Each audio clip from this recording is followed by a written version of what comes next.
Well, you guys voted and the majority said yes. So let's talk F3. F3, also known as the Free Fun Game Festival, is an annual event where modders, hackers, and people alike get to share their creations in one big direct, in a similar manner to the AVGN itself. In fact, it's been the main event to advertise those projects for around 7 years at this point.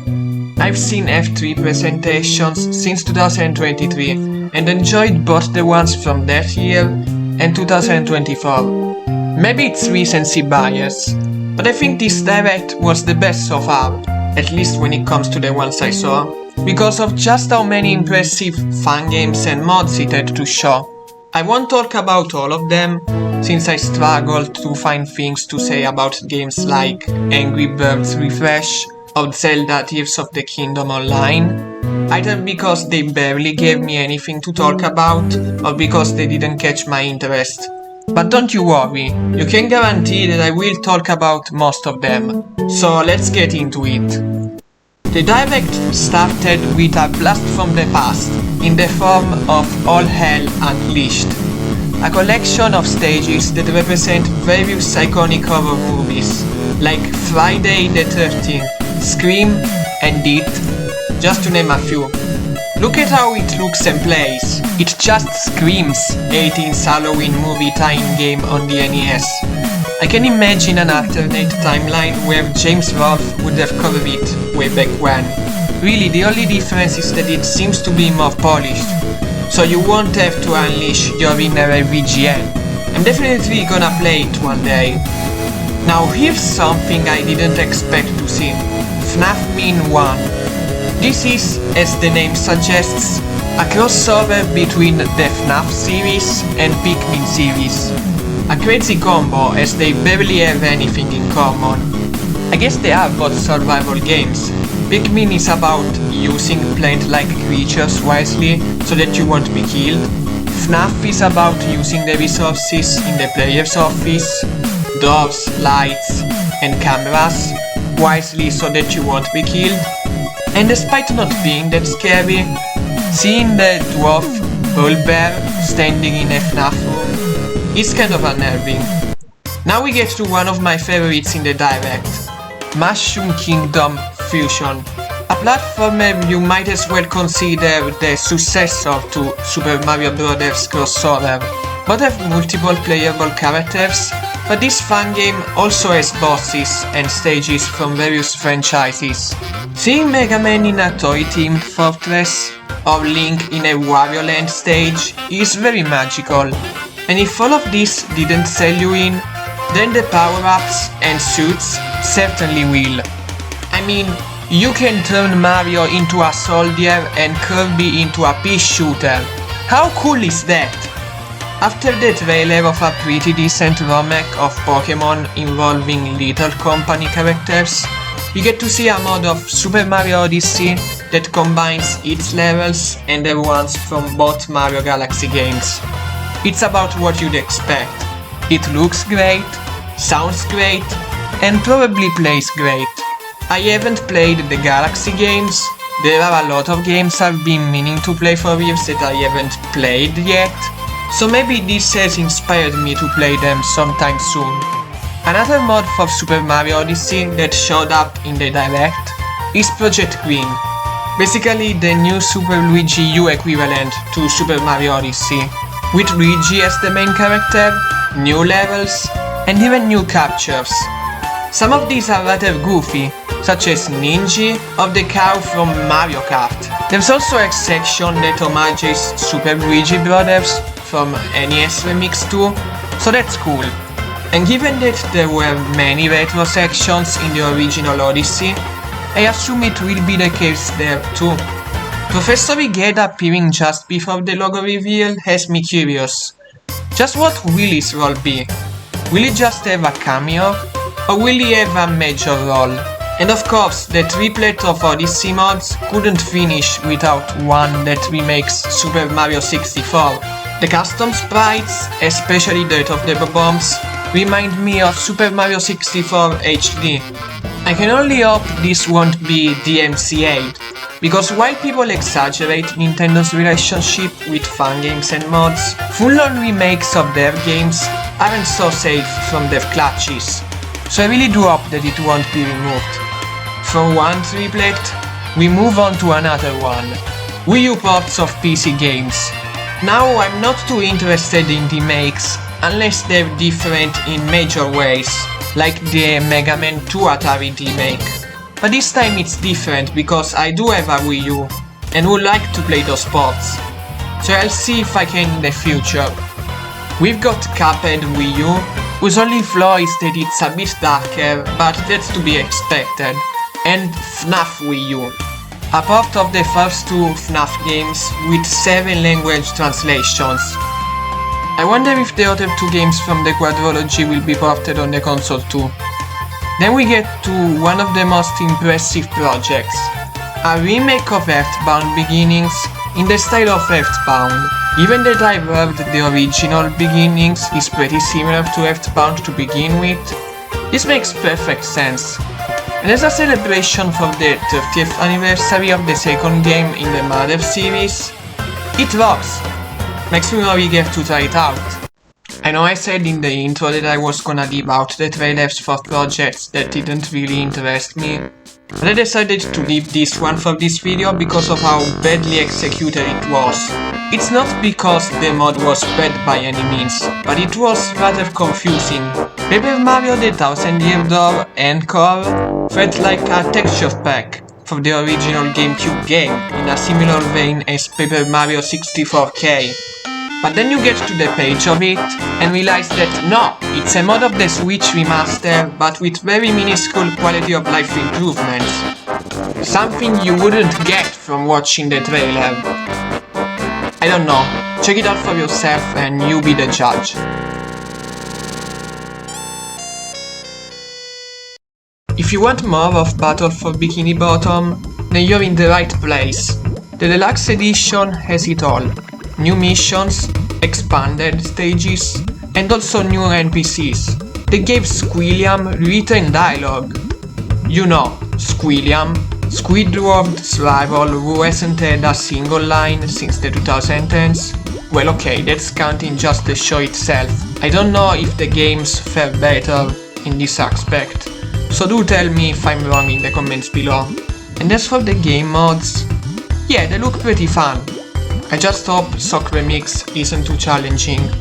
All in all, it's a solid expansion on an underrated gem. I can't wait to see the full game. Shadow the Plumber? Now that is a fun idea for a hack ROM.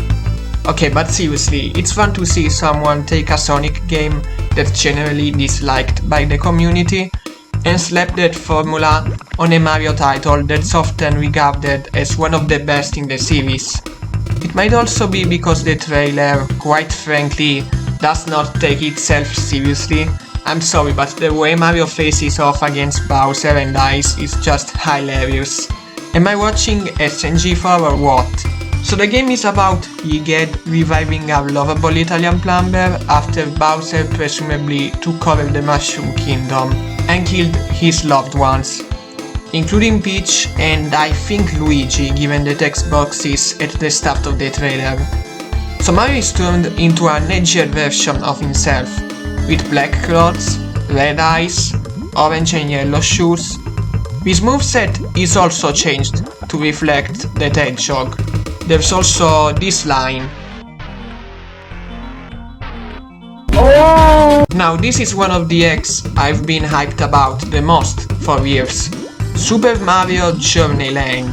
A remake of Super Mario 64 DS I've watched the development of since 2018. And it's finally going to be released at the end of November of this year. I'm pretty excited to see how this plays out. And why wouldn't I? Shane MGD is a talented hacker and content creator. One of the most underrated too. And the locations, man. There's a really unique selection. Stages that resemble those of Mario Galaxy, Vaporwave City, Luigi's Mansion, complete with an appearance from King Boo with the design from that sub-series, retro levels, a la Super Mario 3D Land. Even the hub has been changed to Thor Town. So yeah, I can't wait to explore this egg at the end of the year. Up next, we have Banjo-Kazooie Nostalgia 64. In a nutshell, this is a love letter to the cult classics on the Nintendo 64, with stages from other games made by Rare, i.e. Donkey Kong 64, and games that weren't made by them, like Mario 64 and Star Fox. Pretty cool if I do say so myself. Out of the blue, an update of the current best alternative to a 3D Mario Maker was teased. Mario Builder 64 has been quite the fun game in the past year, and this update shows that there still is a lot of untapped potential for new stages. New conveyor belt types that can be changed by pressing switches, expanded tile and enemy limits, and star triggers. And then there's Wika and the Lost Media Witch. It's a very special game. Yeah, let's put it that way. I love Wika. It's such a horrifyingly cute accident, but a good one nonetheless. The Super Mario Bros. Movie 2D is a funny fun game. The presentation gives me Pix Epic Kirby Sprite Comics vibes, with how low quality it looks, even by early 2010s standards, and it shows with the characters that represent the Aussies from the Illumination movie, like King Diddy as the leader of the Penguin Clan, Lumali being Stablo for some reason, and why is Daisy there? On the other hand, there are genuine attempts at improving upon the story of the movie. Certain locations were barely explored by our cast, if at all, so it's nice to see them getting expanded upon in this adaptation. And if you were upset about Yoshi not having a major focus, you can play as him here. There's also a level where you play as a vehicle driven by the main character, but it's not as annoying as the one in Kirby Does His Taxes, it seems. So yeah, a pretty good way to revisit the Mario movie. As if one update to a very popular Mario fan game wasn't enough, we now get an update to a very popular mini-game from the original New Super Mario Bros.